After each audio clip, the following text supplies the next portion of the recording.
Estamos no ano de 1852, no coração do estado da Virgínia, nos Estados Unidos.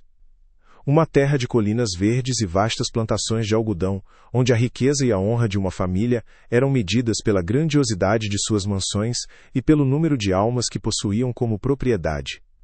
Neste mundo de aparências, o juiz Alistair Beaumont era um rei. Aos 55 anos, sua reputação era impecável, sua palavra era lei, e sua influência se estendia por todo o condado. Ele era um pilar da igreja, um defensor da moral e da ordem, mas por trás das portas de sua imponente casa, o juiz Beaumont era um tirano movido por uma obsessão doentia, o legado de seu nome. Para ele, qualquer mancha em sua imagem pública era uma afronta intolerável, e ele usava sua autoridade e sua crueldade para esmagar qualquer coisa, ou qualquer pessoa, que ameaçasse a perfeição que ele tanto se esforçava para projetar. Sua casa, com suas colunas brancas e jardins bem cuidados, era um palco, e todos nela eram atores em sua peça sobre poder e status. O centro da frustração do juiz Alistair Beaumont era sua única filha, Cordélia. Aos 24 anos, ela possuía uma inteligência rara e um coração gentil, mas para seu pai, ela era uma falha, uma vergonha ambulante. O motivo era simples e para a sociedade da época imperdoável. Cordélia era uma mulher obesa. O juiz viu o corpo de sua filha não como uma característica, mas como um ato de desobediência, uma mancha em sua linhagem perfeita que impedia um casamento vantajoso.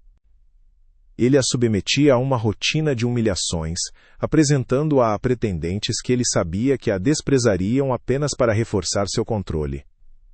A gota de água veio quando, após ser cruelmente zombada por mais um candidato a marido, Cordélia se recusou a descer para o jantar onde outras famílias influentes estavam presentes. Para o juiz, aquilo não foi um ato de autopreservação, mas de rebelião aberta. Uma afronta direta à sua autoridade cometida sob seu próprio teto, e ele decidiu que uma punição exemplar era necessária para dobrar seu espírito de uma vez por todas. Naquela noite, durante o suntuoso jantar, o juiz Beaumont executou seu plano com uma frieza assustadora. Diante dos convidados mais importantes da região, ele se levantou e, com uma voz que ecoou pelo salão, anunciou a punição de sua filha. Ele declarou que, como Cordélia se recusava a cumprir seu dever e não tinha valor no mercado de casamentos da elite, ela seria tratada como o que ele a considerava, uma propriedade defeituosa. Em um ato de crueldade máxima, ele ordenou que seus capatazes a retirassem de seus aposentos e a levassem para a senzala. Publicamente ele a entregou a Elias, um de seus escravos mais velhos, um carpinteiro de 40 anos. A ordem era clara: Cordélia viveria na cabana de Elias e o serviria, para que aprendesse o que era a verdadeira submissão. O silêncio na sala foi total, quebrado apenas pelo som do choro contido de algumas damas. A humilhação era absoluta, planejada não apenas para quebrar Cordélia, mas para mostrar a todos o poder implacável do juiz Alistair Beaumont. Se esta introdução já despertou sua curiosidade sobre o que acontece a seguir, não perca tempo. Se inscreva agora mesmo no canal, deixe o seu like para fortalecer nosso trabalho e comente aqui embaixo o que você acha que vai acontecer com Cordélia e Elias. Sua participação é muito importante para nós. Os capatazes, homens de mãos calejadas e olhares vazios, não esperaram por uma segunda ordem. O som de suas botas pesadas subindo a escadaria principal da mansão era uma profanação no mármore polido. Um anúncio brutal de que as regras da Casa Grande haviam sido quebradas.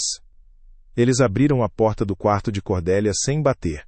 Ela estava encolhida em sua cama, o tecido de seu vestido de seda amassado pelas lágrimas. Não houve palavras, apenas a força bruta de suas mãos a agarrando pelos braços. O juiz Beaumont observava do fim do corredor seu rosto uma máscara de satisfação fria, vendo sua filha ser tratada como gado. Para ele, aquilo não era a perda de uma filha, mas a correção de um erro, a remoção de uma mancha em seu legado. A humilhação não era apenas para ela, mas um espetáculo de poder para todos os outros criados da casa, um lembrete de que a vontade do juiz era absoluta e sua crueldade não conhecia limites, nem mesmo os de seu próprio sangue. Arrastada para fora do luxo de seus aposentos, Cordélia sentiu o ar frio da noite pela primeira vez como uma prisioneira. Seus sapatos delicados, feitos para dançar em salões de baile, afundavam na lama do caminho que levava à senzala. A distância entre a casa grande e as cabanas dos escravos nunca pareceu tão vasta, uma jornada para outro mundo, um mundo do qual ela não conhecia nada além do medo.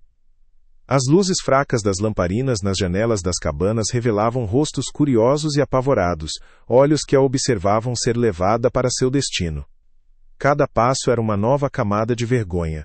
Ela não era mais Cordélia Beaumont, a filha do juiz. Ela era um objeto, uma propriedade defeituosa sendo descartada. O som das risadas abafadas de um dos capatazes foi a última coisa que ela ouviu de seu antigo mundo. Um som que selou seu exílio e a entregou à escuridão, tanto literal quanto figurativa. A cabana de Elias era um universo à parte. Pequena, feita de madeira áspera e com um chão de terra batida, continha apenas o essencial para a sobrevivência: uma cama de palha, uma pequena mesa com um banco e uma lareira apagada.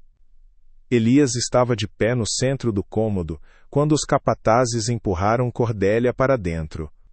Ele era um homem alto, de ombros largos pelo trabalho pesado, mas seus olhos não continham a brutalidade que ela esperava. Havia neles uma tristeza antiga e uma calma que parecia fora de lugar naquele inferno. Ela é sua agora, Elias. O juiz mandou que você a ensine a obedecer, disse um dos homens, com um sorriso cruel, antes de bater a porta com força. O som do ferrolho sendo trancado do lado de fora foi definitivo.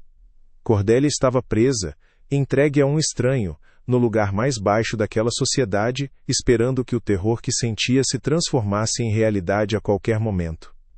O silêncio que se instalou no pequeno espaço era mais aterrorizante do que qualquer grito. Cordélia encolheu-se contra a parede, tremendo, incapaz de olhar para o homem que agora era seu mestre por ordem de seu próprio pai. Ela esperava ordens, violência, qualquer coisa que confirmasse o pesadelo em que havia sido jogada. Mas Elias não se moveu em sua direção. Ele permaneceu em silêncio por um longo tempo, simplesmente observando o chão. Então, com movimentos lentos e deliberados, ele pegou o único cobertor que tinha em sua cama de palha, um pedaço de lã remendado e fino, e o colocou sobre o banco de madeira no canto mais distante da cabana. Sem dizer uma única palavra, ele se virou e deitou-se em sua cama de palha, dando-lhe as costas. Aquele gesto simples, um ato de respeito e distanciamento, foi a coisa mais inesperada que poderia ter acontecido. Não era um ato de um mestre, mas de um homem que via outro ser humano em sofrimento. Enquanto Cordélia passava sua primeira noite no chão frio da cabana, confusa e aterrorizada, mais ilesa, o juiz Alistair Beaumont estava na biblioteca de sua mansão, saboreando um conhaque caro. Para ele, a noite tinha sido um sucesso absoluto. Ele havia reafirmado sua autoridade, punido a desobediência e transformado sua filha vergonhosa em um exemplo para todos que ousassem desafiá-lo. Ele imaginava o desespero dela, o medo, a submissão forçada. Em sua mente, ele a estava purificando através do sofrimento, quebrando seu espírito para que pudesse ser reconstruído à sua imagem. O juiz adormeceu naquela noite com a consciência tranquila de um homem que acredita ter feito o que era necessário para proteger a honra de sua família. Ele não tinha como saber que na pequena cabana no fim de sua propriedade sua tentativa de destruição havia plantado a semente de algo que ele não podia controlar, a dignidade humana. A atitude inesperada de Elias mudou todo o rumo que essa punição deveria tomar. Se você quer descobrir como essa aliança silenciosa vai se desenvolver e desafiar o poder do juiz, não se esqueça de curtir este vídeo e se inscrever no canal para não perder o próximo capítulo desta história. As semanas que se seguiram não trouxeram ao juiz Beaumont a satisfação que ele esperava. Não houve notícias de sua filha implorando por perdão, nem relatos de Elias a tratando com a brutalidade que ele secretamente desejava. O silêncio que vinha da senzala era, para o juiz, uma forma de desafio. Movido pela impaciência e pela fúria, ele começou a observar a cabana de Elias durante a noite. O que ele via pelas frestas da madeira não era uma prisioneira quebrada servindo a um mestre, mas algo muito mais perigoso, uma calma inexplicável. Ele via Cordélia sentada em um banco enquanto Elias, em silêncio, entalhava um pedaço de madeira. Não havia medo nos olhos dela, apenas uma exaustão tranquila. Essa ausência de terror era uma afronta direta ao seu poder. Ele percebeu que sua punição não havia sido suficiente. Ele havia entregado sua filha a um homem, mas não havia quebrado seu espírito. A dignidade de Elias, um traço que o juiz sempre desprezou como arrogância de escravo, estava contaminando sua filha e arruinando seu plano.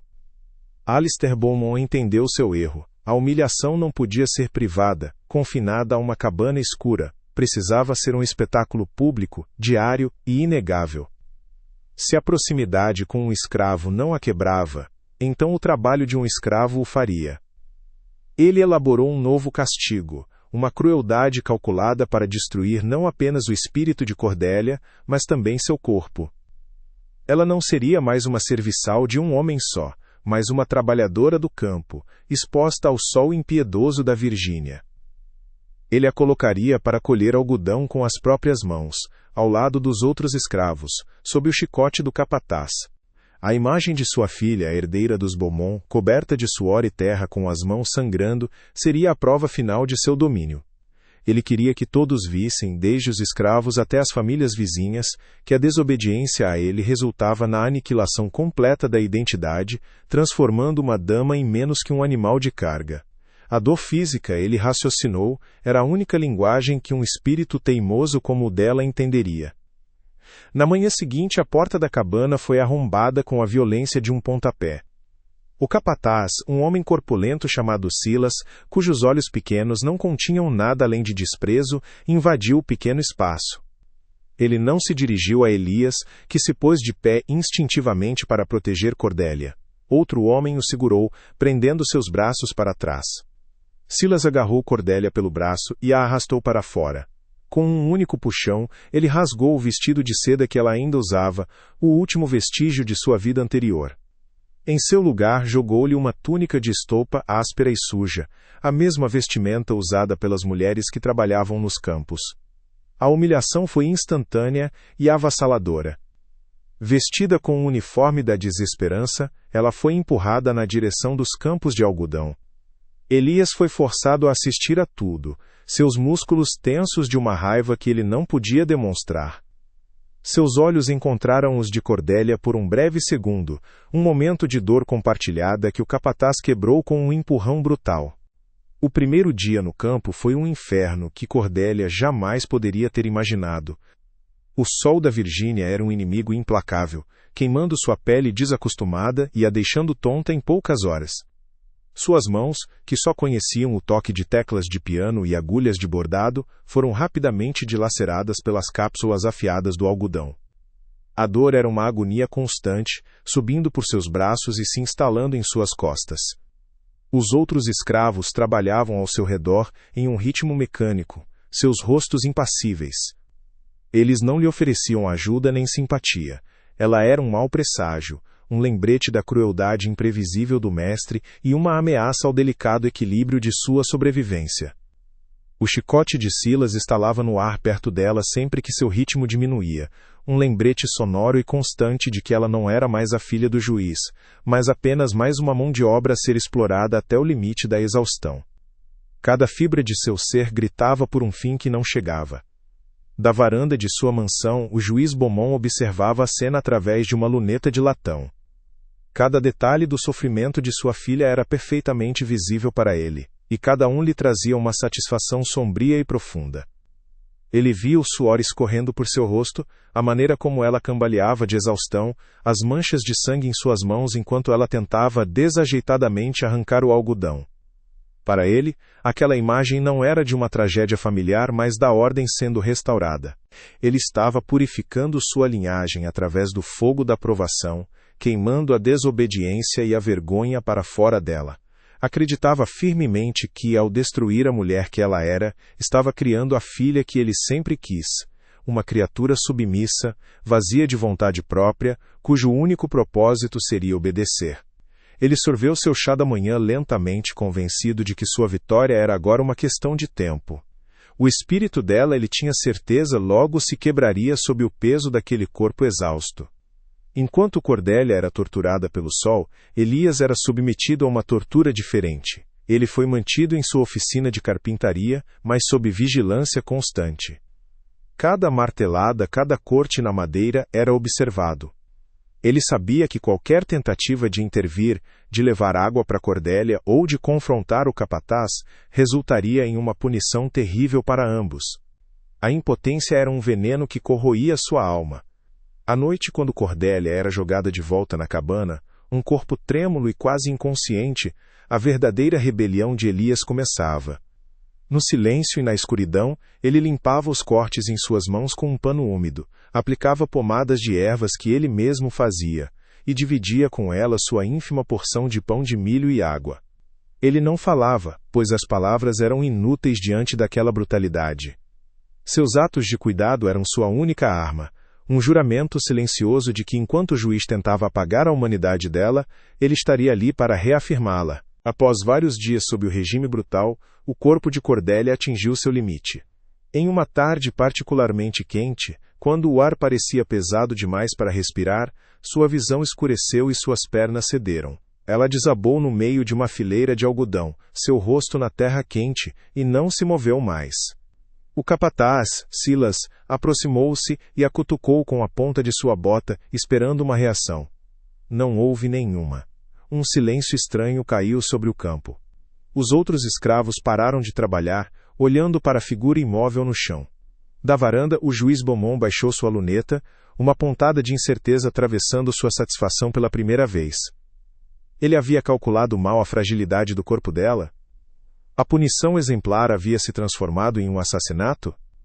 Por um longo e tenso momento, todos que testemunhavam a cena, do escravo mais baixo ao senhor mais poderoso, prenderam a respiração, acreditando que o espírito de Cordélia Beaumont havia finalmente sido, não quebrado, mas permanentemente extinto. Mas o que o juiz Beaumont e seu capataz Silas interpretaram como o fim foi na verdade um começo. Cordélia não estava morta. Seu corpo, maltratado e levado ao extremo da exaustão, havia simplesmente desligado como um mecanismo de defesa. Quando Silas, irritado com a interrupção do trabalho, se preparava para chibatá-la de volta à consciência, uma figura se moveu com uma velocidade e autoridade que ninguém esperava. Elias, que estava na oficina de carpintaria sob o olhar atento de outro guarda, largou suas ferramentas e caminhou com passos firmes em direção ao campo. Ele não correu, pois sabia que o pânico seria punido. Sua calma era uma arma, um escudo. Ele parou diante do corpo de Cordélia, colocando-se entre ela e o chicote de Silas, e olhou não para o capataz, mas para a varanda distante da casa grande, onde sabia que o juiz observava. Aquele era um desafio silencioso, um ato de insubordinação que todos no campo entenderam instantaneamente. Elias sabia que a força bruta não funcionaria. Ele precisava apelar para a única lógica que seu mestre entendia, a da propriedade e do valor. Com uma voz baixa, mas que carregava o peso da razão, ele se dirigiu ao guarda mais próximo, sabendo que suas palavras chegariam aos ouvidos do juiz. Uma ferramenta quebrada não serve para o trabalho, disse ele. Deixe-me levá-la. Se ela morrer no campo, será um desperdício. Na cabana, talvez eu possa consertá-la. A palavra consertá-la foi escolhida com um cuidado cruel, transformando Cordélia em um objeto aos olhos do pai, a única forma de obter permissão para salvá-la como ser humano. Após um momento de hesitação, um mensageiro veio correndo da casa grande com a ordem do juiz. A permissão foi concedida. Com uma gentileza que contrastava brutalmente com o cenário, Elias ergueu Cordélia em seus braços e a carregou para longe do campo de algodão, sob o olhar atônito de todos, deixando para trás um quadro, um capataz furioso e um juiz que, pela primeira vez, sentiu que algo em seu plano perfeito havia escapado de seu controle. Nos dias que se seguiram, a cabana de Elias se tornou uma enfermaria e um santuário. Enquanto Cordélia flutuava entre a febre e a consciência, ele cuidava dela com uma dedicação incansável. Ele usou seu conhecimento de ervas, passado por gerações, para fazer compressas que aliviavam a febre e pomadas que cicatrizavam os cortes profundos em suas mãos. Ele a limpava, dava-lhe pequenas porções de água, e quando ela finalmente conseguiu engolir, dividia com ela sua ração de comida, muitas vezes ficando com menos para garantir que ela se fortalecesse. Para o mundo exterior, especialmente para o juiz, Elias estava apenas consertando uma propriedade danificada. Mas dentro daquelas 4 paredes de madeira, um ato de profunda humanidade estava ocorrendo. Cordélia, pela primeira vez em sua vida, estava sendo cuidada não por obrigação ou por interesse, mas por pura compaixão. A gentileza de Elias era um bálsamo mais poderoso do que qualquer remédio, curando feridas que iam muito além de sua pele. Quando a febre finalmente cedeu e a clareza retornou à mente de Cordélia, algo fundamental dentro dela havia mudado. A vergonha que a definira por toda a vida havia sido queimada pelo sol da Virgínia e lavada pela bondade de um estranho. Ela olhou para suas mãos, agora cobertas de cicatrizes, e não viu a ruína de uma dama, mas a prova de sua sobrevivência.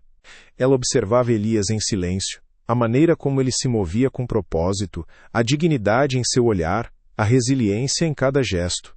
Ela percebeu que seu pai, em sua tentativa de destruí-la, havia falhado espetacularmente. Ele a havia tirado de uma gaiola dourada, onde ela era fraca e cheia de autoaversão, e a jogado em um mundo de dor real. E nesse mundo, ela estava descobrindo uma força que nunca soube que possuía. A humilhação não a havia quebrado, havia forjado nela uma nova armadura, feita de uma raiva fria e de uma determinação silenciosa de viver.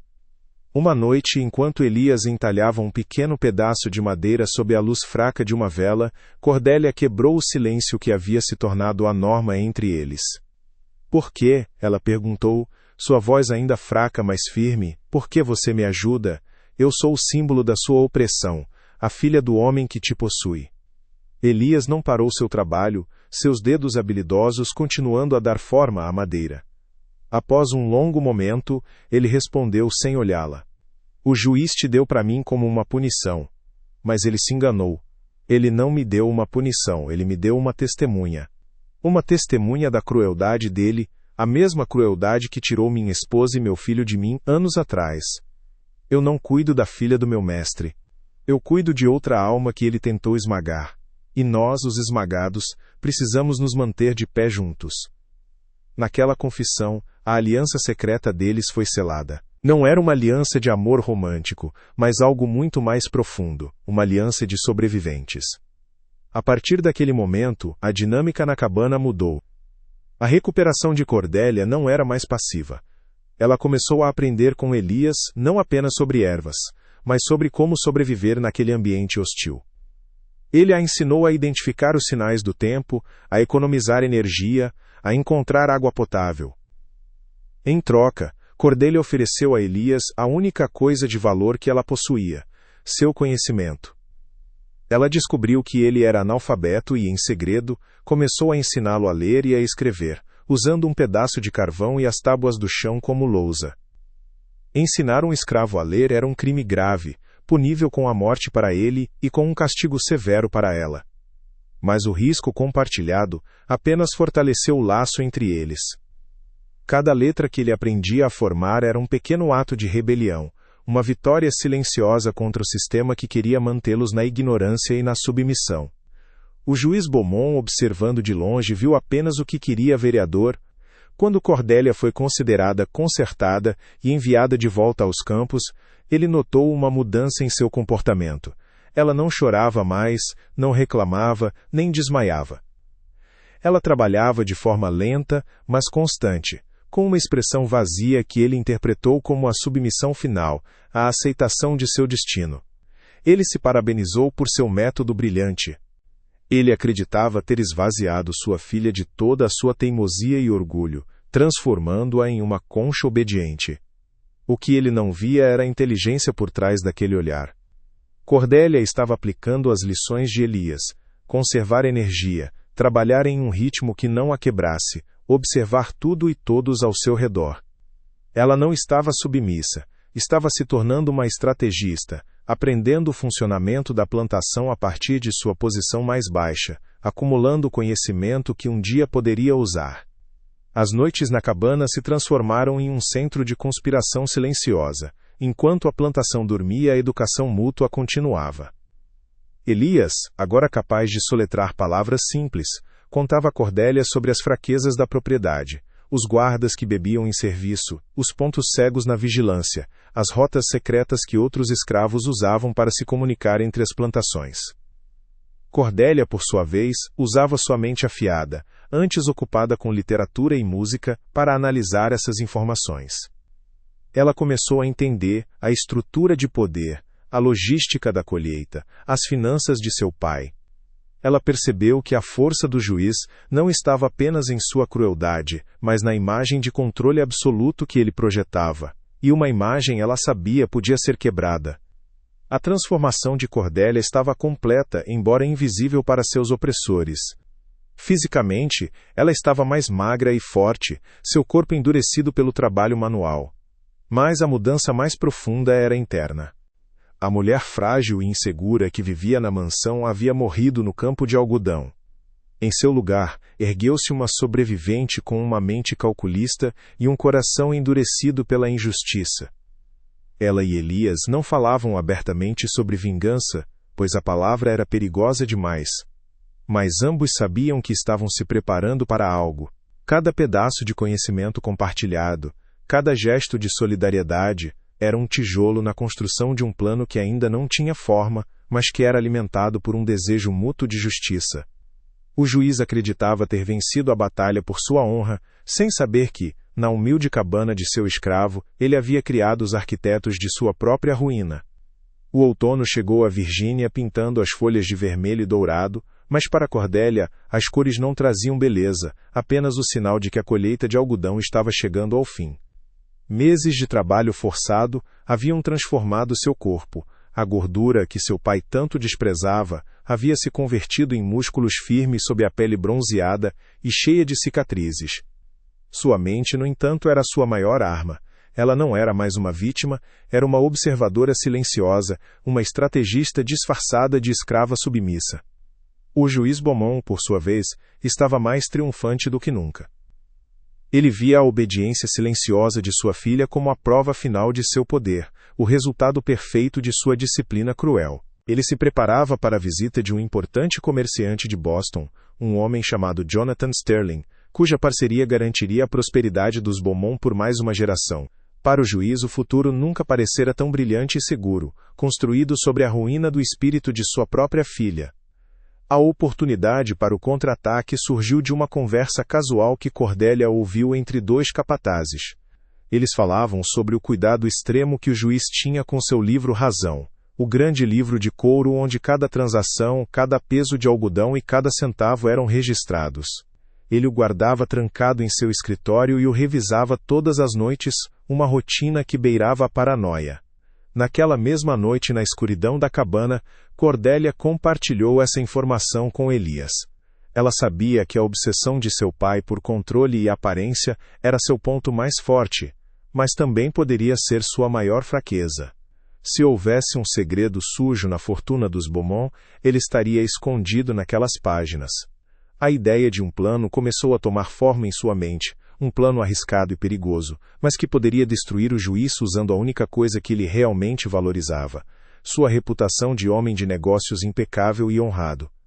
Elias compreendeu o perigo, mas também viu a genialidade no plano de Cordélia. Ele era o único que poderia executá-lo. Durante anos, ele havia feito reparos em toda a mansão, conhecendo cada tábua que rangia, cada sombra que poderia esconder um homem e a rotina de cada guarda noturno.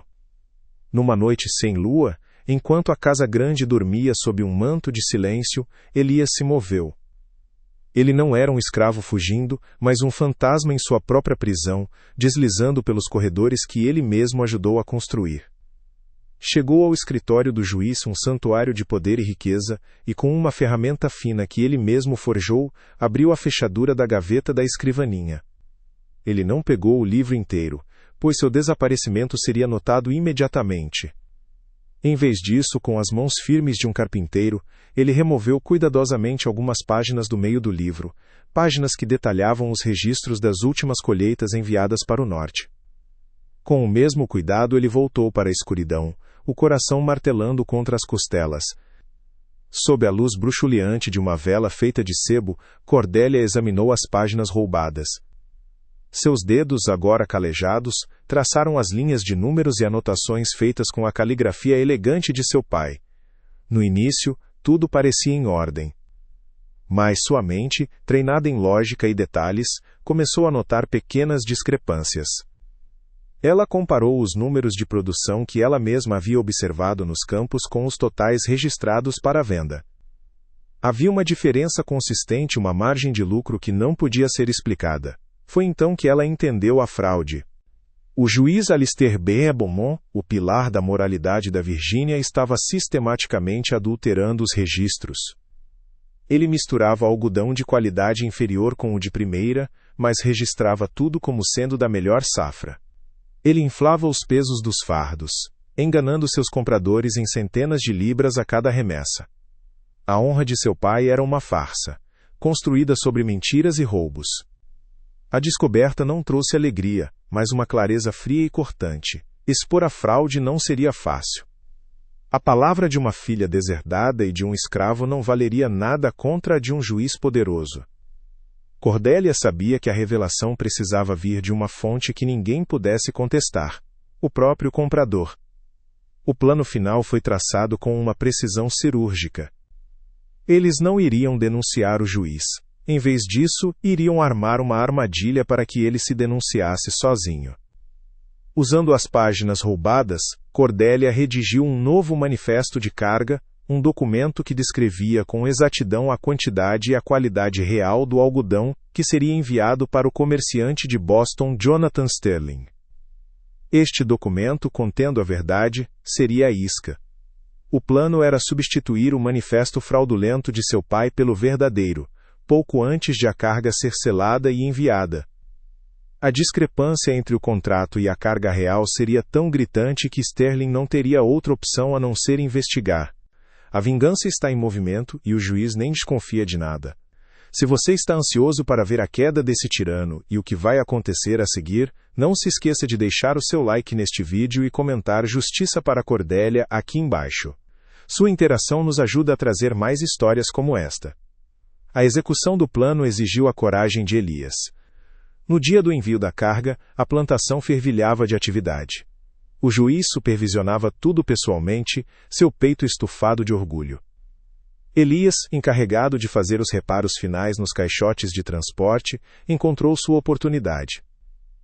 Enquanto o capataz estava distraído gritando ordens para outros escravos, ele entrou no pequeno escritório do armazém. O manifesto oficial assinado pelo juiz estava sobre a mesa, pronto para ser anexado à documentação da carga. Com um movimento rápido e ensaiado, Elias trocou o documento fraudulento pelo que Cordélia havia preparado. Ele escondeu o papel original em suas roupas e saiu do escritório sem que ninguém percebesse. O coração de Elias batia descontrolado, mas seu rosto permaneceu uma máscara de indiferença. A mesma máscara que ele usou por 40 anos para sobreviver naquele lugar. O destino do juiz Beaumont estava agora selado e a caminho do norte. Naquela tarde, enquanto os últimos vagões carregados de algodão deixavam a propriedade, o juiz Beaumont estava na varanda de sua mansão, erguendo uma taça de conhaque com seus vizinhos para celebrar a colheita bem-sucedida. Ele olhou para os campos e viu Cordélia trabalhando em silêncio, a cabeça baixa. Ele sorriu, satisfeito. Em sua mente, aquela imagem era a prova de sua vitória total. Ele havia quebrado o espírito rebelde de sua filha, garantido sua fortuna e solidificado seu legado como um homem de ordem e poder. Ele não tinha como saber que, naquele exato momento, o instrumento de sua ruína estava viajando para longe, escondido dentro de seus próprios bens. Cordélia e Elias, de lados opostos da plantação, trocaram um olhar rápido e imperceptível. Não havia triunfo em seus olhos, apenas a calma tensa de quem acabou de acender o pavio de uma bomba e agora só podia esperar pela inevitável explosão. As semanas que se seguiram à partida do carregamento de algodão foram marcadas por um silêncio tenso e pesado. Para o juiz Beaumont, era o silêncio da vitória, a calmaria que se segue a uma tempestade bem controlada. Ele acreditava que sua filha estava finalmente domada e que seus negócios prosperavam como nunca. No entanto, A centenas de quilômetros ao norte, em Boston, aquele silêncio tinha um significado completamente diferente. Jonathan Sterling, o comerciante, recebeu a carga e, ao comparar o manifesto que a acompanhava com o contrato original, encontrou uma discrepância alarmante. A qualidade e o peso descritos no papel que viajou com a carga eram significativamente inferiores aos que ele havia pago. Um homem de negócios astuto e implacável, Sterling não se enfureceu. Em vez disso, uma curiosidade fria tomou conta dele. Ele decidiu que precisava visitar a plantação Beaumont pessoalmente, sob o pretexto de discutir futuras parcerias para entender a natureza do homem com quem estava lidando. Ele queria olhar nos olhos do juiz enquanto desvendava aquela fraude. A chegada de Jonathan Sterling foi um evento de grande pompa na propriedade Beaumont. O juiz, cego pela própria arrogância, recebeu o comerciante de Boston como um convidado de honra, vendo sua visita como um selo de aprovação para seus negócios e seu status social. Ele organizou jantares suntuosos e passeios a cavalo, exibindo sua riqueza e seu controle absoluto sobre tudo e todos. Em um ato de vaidade suprema que se provaria ser seu erro fatal, o juiz decidiu mostrar a Sterling o resultado de sua disciplina familiar. Após o serviço religioso de domingo, na frente de vários outros fazendeiros influentes, ele anunciou com um sorriso paternalista que os levaria para ver sua filha Cordélia. Ele queria que Sterling testemunhasse em primeira mão como ele havia transformado uma criatura teimosa em um exemplo de submissão e obediência, acreditando que isso o impressionaria como um homem de pulso firme, capaz de manter a ordem em todos os aspectos de sua vida. A caminhada da Casa Grande até a senzala foi um espetáculo de poder e hipocrisia. O juiz Beaumont liderava o grupo, seus sapatos polidos, levantando poeira no caminho de terra batida, enquanto discursava sobre a importância da ordem e da moralidade para manter a prosperidade. Ele falava de seus escravos como se fossem crianças que precisavam de uma mão firme, e de sua filha como um caso de sucesso de sua filosofia corretiva. Jonathan Sterling caminhava ao seu lado, em silêncio, seu rosto impassível escondendo o desprezo que crescia dentro dele. Ele observava as cabanas miseráveis, os olhares assustados dos escravos e a paisagem de opressão que o juiz chamava de ordem. Para Sterling, cada palavra do juiz soava mais falsa do que a anterior, e ele sentia que estava prestes a testemunhar a verdadeira natureza daquele homem muito além dos livros de contabilidade adulterados. A tensão era palpável, um prenúncio da tempestade que estava prestes a desabar sobre a cabeça do anfitrião. Quando o grupo chegou à cabana de Elias, a porta estava entreaberta. O juiz a empurrou com um gesto teatral, esperando revelar uma cena de miséria e desolação. Mas o que eles viram chocou a todos e fez o sorriso do juiz desaparecer instantaneamente. O pequeno cômodo estava limpo e organizado. No centro, sentada em um banco, estava Cordélia. Ela não parecia quebrada ou humilhada. Pelo contrário, havia uma serenidade em seu rosto que ninguém jamais vira. Estava mais magra, sim, mas seu corpo parecia forte, e seus olhos continham uma clareza e uma confiança inabaláveis. Ao seu lado, Elias lhe mostrava um pequeno pássaro de madeira que ele acabara de esculpir, um gesto de simples beleza e humanidade. Não era uma cena de mestre e serva, mas de dois seres humanos compartilhando um momento de paz. A dignidade silenciosa daquele quadro era uma afronta direta a tudo o que o juiz queria provar, uma negação viva de sua suposta vitória. A visão daquela calma, daquela cumplicidade fez algo se romper dentro do juiz Beaumont. A fachada de patriarca benevolente se desintegrou, revelando o monstro que sempre esteve por baixo. Com o rosto vermelho de uma fúria que ele não conseguia mais conter, ele explodiu. "O que é isso?" gritou ele, sua voz ecoando pela senzala e atraindo a atenção de todos. "Você ousa desonrar meu nome desta maneira, na frente de meus convidados? Eu te dei a ele para que te quebrasse, não para que você criasse um ninho com essa propriedade. Você é uma vergonha, uma criatura ingrata que mancha o sangue dos Beaumont." Sua raiva era tão intensa que ele parecia um animal encurralado, cuspindo veneno para todos os lados, expondo sua crueldade e sua obsessão de uma forma que nenhum de seus convidados jamais havia testemunhado. Ele havia perdido completamente o controle e com ele a máscara de respeitabilidade que levou a vida inteira para construir. Mas a mulher que se levantou para encará-lo não era mais a jovem assustada que ele havia exilado.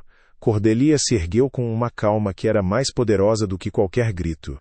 Seus olhos encontraram os de seu pai, sem medo, pela primeira vez na vida. Com uma voz firme, que silenciou todo o pátio, ela se dirigiu não a ele, mas a Jonathan Sterling e aos outros convidados. O Senhor fala de honra, meu pai.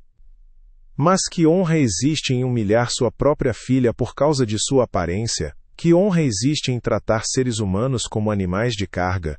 Ela então se virou para Elias. Este homem, que o Senhor chama de propriedade, me mostrou mais dignidade e nobreza em sua pobreza do que eu jamais encontrei em toda a riqueza de sua mansão. Ele me ensinou que o valor de uma pessoa não está em seu nome ou em suas terras, mas em seu coração. A vergonha aqui não é minha. A vergonha, diante de Deus e destes homens, é inteiramente sua. O silêncio que se seguiu às palavras de Cordélia foi absoluto e devastador. Cada palavra havia atingido seu alvo com a precisão de uma flecha. Jonathan Sterling olhou para o juiz Beaumont, e pela primeira vez, o juiz viu nos olhos do comerciante não um parceiro de negócios, mas um juiz proferindo sua sentença. Sterling finalmente entendeu tudo.